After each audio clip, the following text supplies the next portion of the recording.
humnaan qaba jettee hin dhaaddatin waan dandeessuuf qofa kaan hin miidhin. Ani hunda holidha eenyullee na tuquu hin danda'u. Humni koo balaa kamirraayyuu na tiksuu danda'a.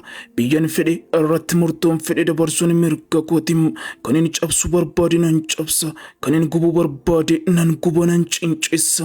Kan inni balleessu barbaade yeroon balleessu barbaade ittiin balleessin daraa isaallee akka qilleensi hin tuqne godha jechuun kan dhaadattu Ameerikaan ofiif abidda walakka jirti. Guyyaa gazaa gara azaabaattiin jijjiira jettee dhaadachaa kan turte Ameerikaan galgala garuu ofiifuu azaabni itti bu'e. Ofiifuu amma guyyaan ilmi namaa lafarraa badu waan ga'e fakkaatu jechaa jirti. Abiddi bosona Ameerikaa magaalaa Los Angelesitti ka'e balaa guddaa qaqqabsiisuu bira dabaree gara bakkoota birootti saffisan babal'achaa jira. Balaan kun hanga ammaatti namoota 137 ol caalan qe'ee irraa buqqiseera. Manneenii fi ijaarsawwan adda addaa 2,000 ol ta'an barbadaa'aniiru.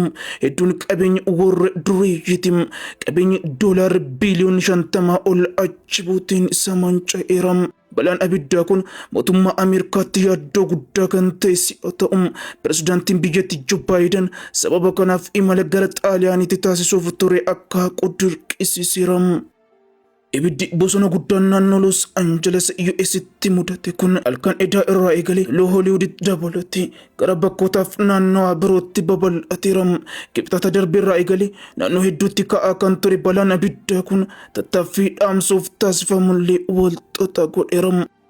Obomboleettiin abiddaa kun guddaadha jechuun kantiibaan magaalaa Los Angeles Karen Bass himaniiru. Kaleessa waaree booda Hollywood Hill keessatti ibiddi haaraan kun namoonni baqachuuf sababa ta'uu itti gaafatamtuun balaa abiddaa Kristen Crowley himaniiru. Qondaaltonni magaalattii akka jedhanitti Los Angeles keessatti abiddi ka'e kallattii jahan gubachaa kan jiru yoo ta'u kanneen keessaa 4 to'annoon ala ta'aniiru. Kanneen magaalattii gama baha dhiyaa dabalatee jedhaniiru. Haalli balaan abiddaa itti babal'ataa jiru jiraattota Los Angelesitti yaaddoo guddaa ta'eera. Jiraatan magaalaa sanaa tokko waan naannawichatti ta'aa jiru wayita ibsu burjaajii weeraruu miira akkasiitu jira. Guyyaa hammeenyiif gaarummaan walitti bu'an guyyaa dhalli namaa lafarraa baduu waan ga'e fakkaata jechuun Reuters gabaase. Isaan haala kanaan Armageddon jedhanii ibsanii. Balaan kun jalqaba bubbee hamaa sa'aatii tokkotti hanga kiiloomeetira 137 fiiguun eegale jedhama.